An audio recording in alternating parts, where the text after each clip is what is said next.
আজ সন্ধ্যায় সমুদ্র উত্তপ্ত হয়ে যায়, বজ্রপাত হয়, বিপদ আসে।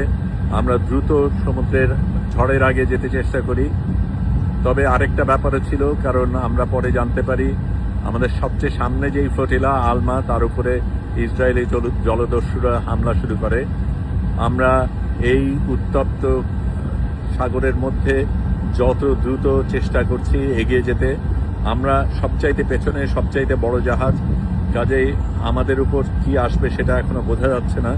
কিন্তু ইসরায়েল যেটা চেষ্টা করছে সেটা অন্যদের উপর আক্রমণ করে আমাদেরকে সাবধান করার চেষ্টা করছে, আমাদের ভয় দেখানোর চেষ্টা করছে।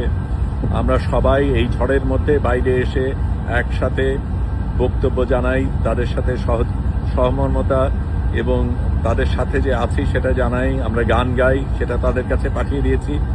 আপনারাও যে সাথে আছেন আমাদের সাথে, তাদের সাথে, এবং ইসরায়েলের বিরুদ্ধে আপনারাও যে লড়াই করছেন সেটা আমাদের জানাবেন, তাদেরকে আমরা পৌঁছে দেব।